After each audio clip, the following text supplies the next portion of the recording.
The Burke Gilman Trail is a 20-mile Rails-to-Trails Hall of Fame regional trail that, except for a 1.2-mile section in the Ballard neighborhood, runs continuous from Golden Gardens Park in Seattle to the Sammamish River Trail in Bothell, and connects to an ever-growing regional trail system. In the late 1960s, when it became clear that the Gasworks to Kenmore portion of the Burlington Northern Railroad would be abandoned, and with the encouragement and lobbying of citizens and politicians, the land was donated to the city and the county for a trail. And in 1978, the Gasworks to Kenmore 15-mile section of the Burke Gilman Trail was completed. Bit by bit, more of the trail was completed, and in the 1990s it extended as far east as 8th Avenue Northwest at the edge of Ballard.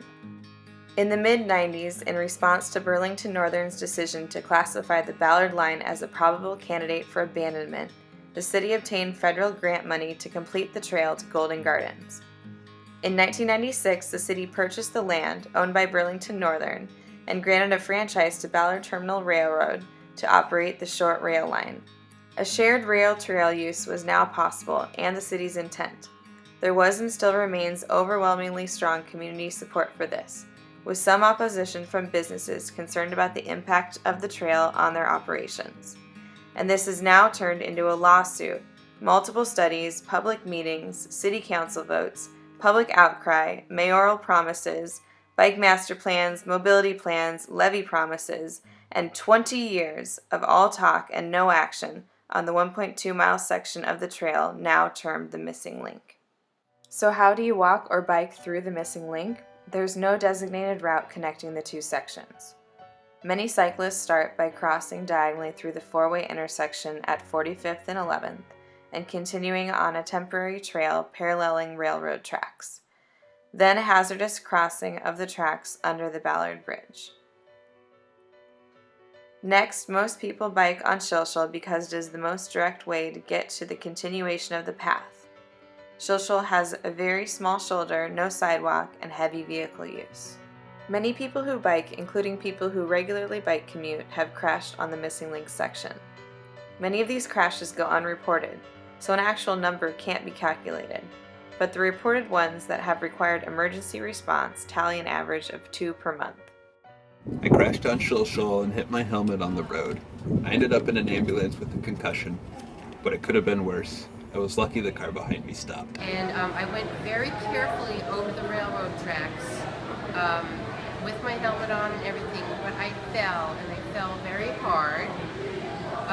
And it wound up being an ordeal where I broke my clavicle and had to have a number of surgeries. My bike caught in the train tracks, which threw me over. I hit my head on a parked car, and I tore up both of my palms. I got my front wheel caught in a railroad tie and fell out and almost whacked my head, probably a little small concussion. Did we get off that trail that's supposed to take us to that golden part? Well, it kind of disappears right here. Oh, we were... Yeah. Okay. So you're trying to get to Golden Gardens? Yes. Okay. That's the beach, right? Oh my God, we are so lost, tourists get really lost. Yeah, it's bad. Like, we end here, we have nowhere to go. Okay, so where do we go? After a multi-year environmental review, SDOT has now presented 4 potential trail routes, and they want your feedback on them by August 1st. You can read the whole 283-page document or the 16-page executive summary on the City of Seattle's website. Here's the map of the 4 alternatives. Let's take a quick tour of each. First up, Shilshel South. That's the blue line. Starting at the 4-way stop by Fred Meyer, the multi-use trail would be routed along the south side of 45th Street. At Shilshel Avenue, the trail would then continue on the south side of Shilshel. Where Shilshel curves north toward Market, the trail would continue west along the unpaved 54th Street until reaching the Ballard Locks, where the current trail picks up.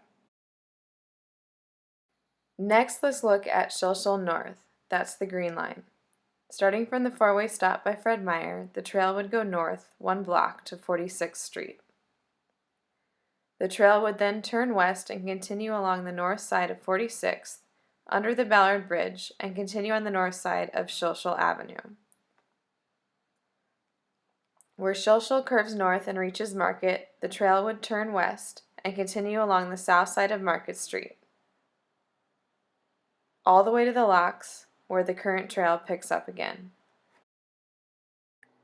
Let's now look at the yellow line, Ballard Avenue. Starting from the four-way stop, the trail would go north 1 block to 46th. The trail would then turn west and continue along 46th until just after the Ballard Bridge, where the trail would turn north for 1 block, then turn west at Ballard Avenue. The trail would continue on the south side of Ballard Avenue, and at 22nd Avenue the trail would turn north, cross Market, then after 1 block turn east on 56th. After 3 blocks, the trail would then turn south at 22nd, cross Market again, go 1 block south, turn west, and continue on the unpaved 54th Street until reaching the Ballard Locks, where the current trail picks up again. And last, the purple line, Leary. Starting from the four-way stop, the trail would go north along 11th Avenue. At Leary, the trail would turn west and continue on the south side of Leary Way. It would continue on Leary all the way to Market Street, and then the trail would turn west and continue along Market Street until reaching the Ballard Locks, where the current trail picks up again. Ballard is a thriving hub of commercial, industrial, and residential uses. While there are countless routes suitable for motor vehicles, there is not one multi-use trail serving the neighborhood. Routing these would-be trail users onto busy roads and truck routes creates a disruptive and dangerous situation for everyone involved. Now is the time for you to show up and give your feedback on which trail route or combination of route segments you support. Show up to one of the open houses happening this week, or share your comments by email or mail by August 1st. After 20 years of talking, studying, and litigation, let's finish this trail and make Ballard safer and more inviting for everyone.